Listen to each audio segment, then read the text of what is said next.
नमस्कार. मी प्राध्यापक उद्धव घोडके,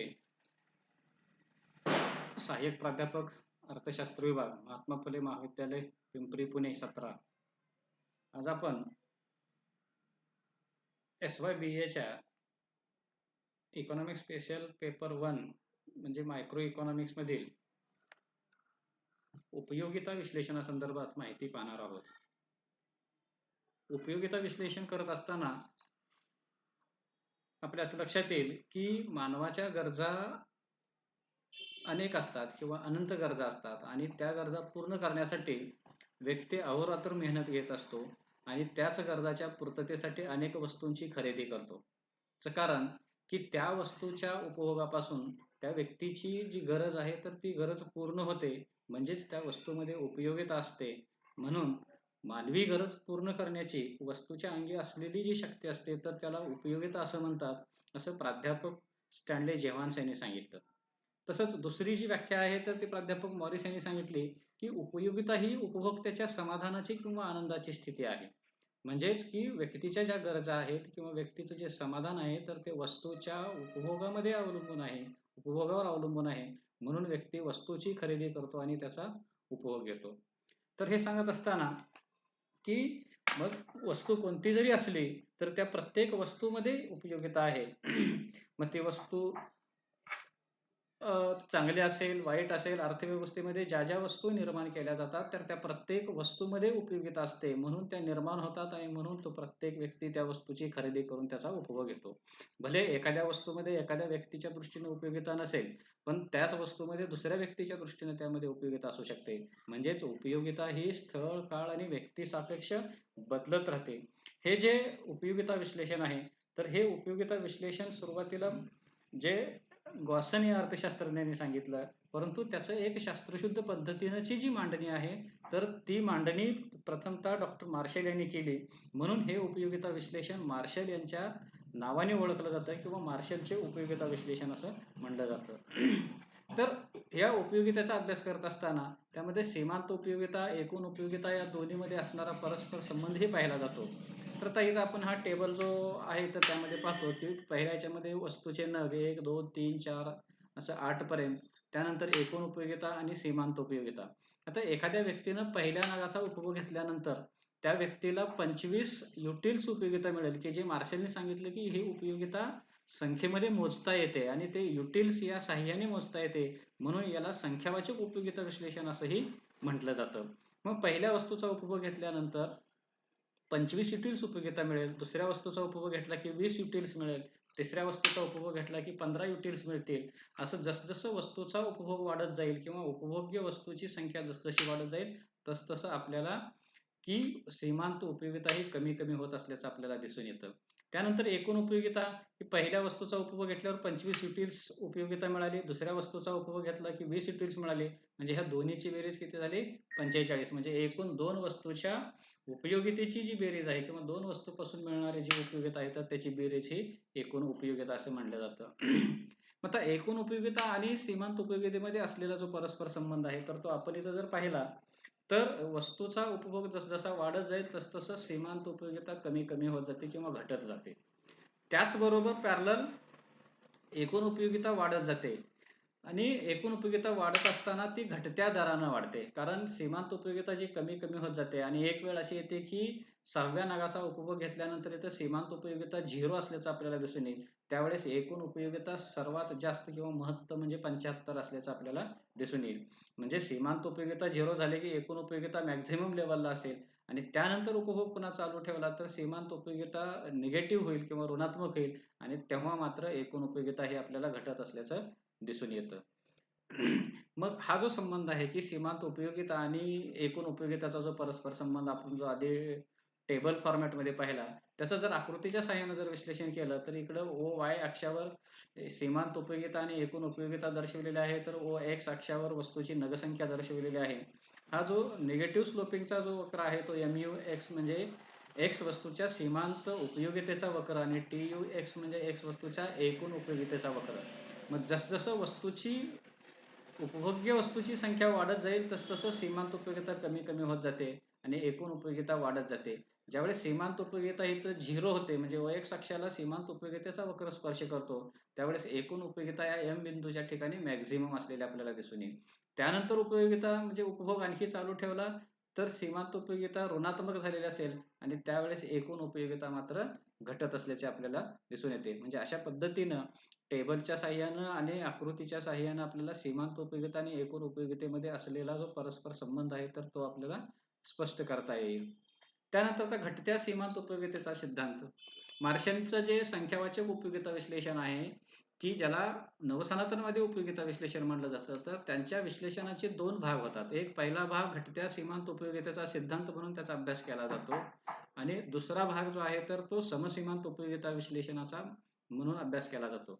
तर पहिला पार्ट जो आहे की ज्याला H. गॉसनचा पहिला नियम असं म्हणतात किंवा घटत्या सीमांत उपयोगितेचा सिद्धांत असं म्हणतात.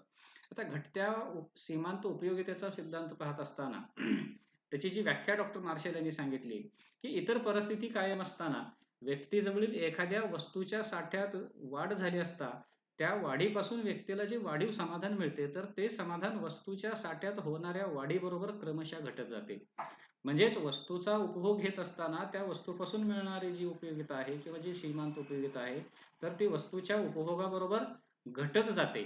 म्हणजेच तिथं उपयोगिता घटत असलेलं आपल्याला दिसून येतं. म्हणून उपभोग्य वस्तूची संख्येतील वाढ आणि सीमांत उपयोगितेची घट हे आपल्याला दिसून येतं. म्हणून याला घटत्या सीमांत उपयोगितेचा सिद्धांत असं म्हटलं जातं. त्या संदर्भात दुसरी व्याख्या सांगितली की प्राध्यापक पॉल सॅम्युएल्सन यांनी एखाद्या वस्तूचे उपभोगाचे प्रमाण जसं वाढत जाईल तसं त्यापासून किंवा त्या वस्तूपासून मिळणारी जी सीमांत उपयोगिता आहे तर ती उपयोगिता घटत जाण्याची प्रवृत्ती आपल्याला दिसून येते. तर अशा पद्धतीनं म्हणजे एखादा व्यक्ती ज्या वस्तूचा उपभोग घेतो की ज्या वस्तूच्या उपभोगानं त्याची गरज पूर्ण होणार आहे किंवा त्याला जे समाधान मिळणार आहे, जी उपयोगिता मिळणार आहे, तर ते वस्तूच्या उपभोगातील वाढीबरोबर त्याला त्या वस्तूपासून मिळणारं समाधान हे कमी कमी होत जातं. म्हणजेच ते समाधान घटत जातं. म्हणून त्याला घटत्या सीमांत उपयोगितेचा सिद्धांत असं म्हटलेलं आहे.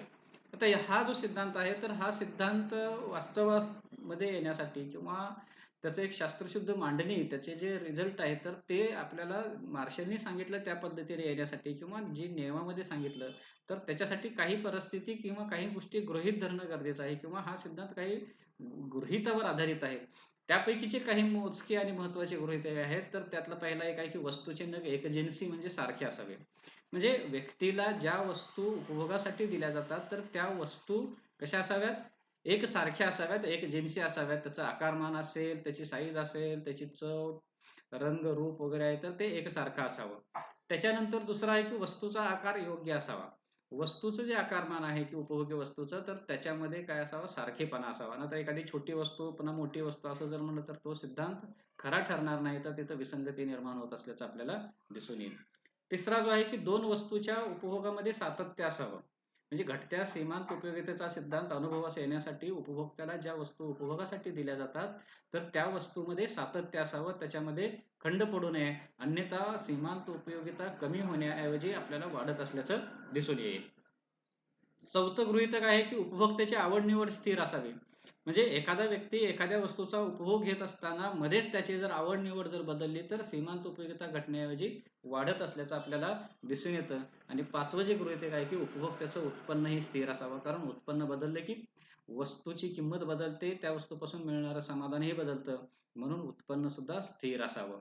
तर मग आपण पाहिले की घटत्या सीमांत उपयोगितेच्या सिद्धांतामध्ये जे एकूण उपयोगिता आणि सीमांत उपयोगिताचा जो परस्पर संबंध दाखवला जातो तर तो टेबल ह्याच्यामध्ये आपण पाहिलेला आहे. त्याच पद्धतीने त्याचा आकृतीद्वारेही विश्लेषण केलेलं आहे. आता घटत्या सीमांत उपयोगितेचा सिद्धांत पाहत असताना हा ऋणात्मक उताराचा जो वक्र आहे तर तो घटत्या सीमांत उपयोगितेचा वक्र आपल्याला इंडिकेट करतो, की म्हणजे उपभोग्य वस्तूची संख्या वाढत असताना सीमांत उपयोगिता मात्र कमी कमी होत जाते.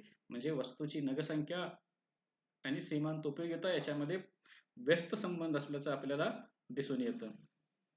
मग हा सिद्धांत सांगत असताना, की मग हा सिद्धांत अनुभवाला येतो, की प्रत्येक व्यक्तीला येतो. प्रत्येक वस्तूचा उपभोग घेत असताना त्याच्यामध्ये आपल्याला त्यापासून मिळणारं समाधान क्रमशः कमी होत जातं असा हा सिद्धांत सांगतो. परंतु या सिद्धांताला काही गोष्टी अपवाद आहेत, की ज्या ठिकाणी किंवा ज्या वस्तूच्या बाबतीमध्ये की घटत्या सीमांत उपयोगितेचा सिद्धांत लागू होत नाही किंवा तो अनुभवास येत नाही. तर अशा जर अपवाद असलेल्या गोष्टीचा जर उल्लेख करायचा असेल तर पहिला येतो की पैसा किंवा संपत्ती आहे. आता मानवी स्वभाव असा आहे की व्यक्तीला जसा-जसा पैसा मिळत जाईल, तसं त्या पैसा मिळवण्याची त्याची जी तीव्रता आहे किंवा त्याचा जो उत्साह आहे, जो हव्यास आहे, तर तो कमी होत नाही. जेवढा पैसा मिळत जाईल किंवा जेवढी संपत्ती जमा करता येईल, तेवढा तो आणखी हव्यासापोटी जास्तीत जास्त संपत्ती जमा करत जातो. म्हणजे पैशाच्या बाबतीमध्ये घटत्या सीमांत उपयोगिताचा सिद्धांत आपल्याला लागू होत नसल्याचं दिसून येतं. म्हणून पैसा किंवा संपत्ती हे या सिद्धांताला अपवाद मानले जाते. दुसरं आहे, की दुर्मिळ वस्तूचा संग्रह. आता प्रत्येक व्यक्तीला काही छंद असतात, काही त्यांच्या हॉबीज असतात. काही व्यक्तीला जुनी नाणी गोळा करण्याचा छंद असेल, काही व्यक्तीला जुने चित्र दुर्मिळ जे जुने जमा करण्याचा छंद असेल. तर अशा ज्या दुर्मिळ वस्तू आहेत, तर त्या दुर्मिळ वस्तूचा संग्रह करण्याचा जो छंद आहे किंवा जी त्यांची आवड आहे, तर ते मात्र या सिद्धांताला अपवाद आहे. याचं कारण काय, की एखाद्या व्यक्तीला या वस्तू जसजशा मिळत जातील, त्याचा संग्रह जसजसा वाढत जाईल, तसा त्याचा उत्साह वाढत जातो आणि पुन्हा तो आणखी जास्त संग्रह करण्याचा प्रयत्न करतो किंवा त्यामध्ये तो सातत्याने प्रयत्नात असतो. म्हणून हाही भाग या सिद्धांताला अपवाद मानला जातो. तिसरं आहे, की मादक पदार्थ म्हणजे त्याच्यामध्ये नशेली सगळ्या वस्तू येतील. अफवा आहे, दारू, गांजा, चरस वगैरे या ज्या नशेली वस्तू आहेत, तर या वस्तूचा उपभोग घेणाऱ्या व्यक्तीच्या बाबतीमध्ये मात्र घटत्या सीमांत उपयोगितेचा जो सिद्धांत आहे, तर तो लागू होत नाही. कारण या वस्तूचं जसं-जसं ते सेवन करत जातात, तर तसं-तसं ते उपयोगिता कमी होण्याऐवजी वाढत असल्याचं आपल्याला दिसून येतं. आणि तिसरा आहे जर तो म्हणजे म्युझिक किंवा संगीत आहे. आता एखाद्याला जर म्युझिक किंवा संगीत ऐकण्याची सवय असेल, गाणे म्हणण्याची किंवा गाणे गुणगुणण्याची सवय असेल, तर तो त्या आनंदापोटी करत असतो. त्याचा एक तो छंद म्हणून करत असतो. आणि अशा व्यक्तीला किती जरी गाणी ऐकले, तर त्याला त्याच्यापासून मिळणारं समाधान मात्र कमी होत नाही. तर आणखी त्याचा उत्साह वाढतो. त्याच्या कामामध्ये आणखी वेगवानपणा येतो आणि तो जास्तीत जास्त गाणी ऐकतो. म्हणजे ही बाबसुद्धा या घटत्या सीमांत उपयोगितेच्या सिद्धांताला अपवाद मानली जाते. त्याच्यानंतरचा भाग येतो तो घटत्या सीमांत उपयोगितेच्या सिद्धांताचे महत्त्व. म्हणजे आपण पाहिलं की घटत्या सीमांत उपयोगिताचा सिद्धांत काय आहे, त्याची व्याख्या काय आहे, त्याचे गृहीतक, त्याचं ते आकृतीसह स्पष्टीकरण, तक्त्याच्याद्वारे स्पष्टीकरण आणि त्याचे अपवाद सुद्धा. मग हा सिद्धांत ज्यावेळेस आपण त्याचं ॲप्लिकेशन लेव्हल बघतो समाजामध्ये किंवा अर्थव्यवस्थेमध्ये, दैनंदिन व्यवहारामध्ये किंवा आपल्या डे टू डे लाईफमध्ये, तर याचा उपयोग कुठं-कुठं होतो याचा ज्यावेळेस विचार केला जातो, तर त्याचा जो उपयोग आहे किंवा या सिद्धांताचं जे महत्त्व आहे, तर आपल्याला इथं नमूद करता येईल. त्यातला पहिला भाग आहे की उपभोग आणि उत्पादनामध्ये विविधता. आता घटत्या सीमांत उपयोगिताचा सिद्धांत काय सांगतो, की एकाच वस्तूचा जर सातत्याने उपभोग घेतला तर मिळणारं समाधान किंवा उपयोगिता कमी होते. मग आपल्याला इथे याचा उपयोग असा होतो, की म्हणून व्यक्तीच्या दैनंदिन जीवनामध्ये उपभोग्य वस्तूची जी संख्या आहे किंवा उपभोग्य वस्तू ज्या आहेत, तर त्या मात्र भिन्न असल्याच्या दिसून येतात. म्हणजे आपल्या आहाराचा जरी विचार केला, तर सकाळी आहार वेगळा असेल, दुपारी वेगळा असेल, संध्याकाळी वेगळा असेल. म्हणजे त्यातले आयटम वेगवेगळे असतील. याचं कारण का, की जर वस्तू एकच असत्या, तर उपयोगिता किंवा समाधान हे कमी झालं असतं. म्हणून समाधान किंवा उपयोगिता टिकवण्यासाठी व्यक्तीच्या उपभोगामध्ये आणि उत्पादनामध्ये सुद्धा उत्पादकाला विविधता आणता येते.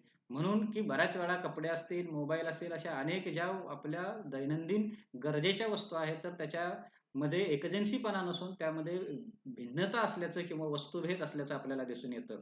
आता भिन्नता म्हणजे काय? त्याचं बाह्यरूप असेल, रंग असेल, त्याचं डिझाइन असेल, साईज असेल, तर याच्यामध्ये भिन्नता असते, की जेणेकरून त्या वस्तूच्या वापरापासून मिळणारं समाधान हे कमी होण्याऐवजी वाढत असल्याचं आपल्याला दिसून येतं. त्यानंतर वस्तूची किंमत निश्चिती किंवा मूल्य निश्चितीमध्ये याचं हे आहे. आता ज्या वस्तूचा पुरवठा वाढत जातो किंवा ज्या वस्तूचा साठा वाढत जातो, तर तसं त्याची उपयोगिता कमी-कमी होत जाते आणि मग त्याची मूल्य हे कमी-कमी होत जातं. म्हणून वस्तूची दुर्मिळता जिथं असते, त्या वस्तूचं किंमत किंवा त्याचं मूल्य जास्त असतं. वस्तूची ज्यावेळेस उपलब्धता किंवा मुबलकता मोठ्या प्रमाणात असते, तर तिथं त्याची किंमत कमी असल्याचं किंवा मूल्य कमी असल्याचं दिसून येतं.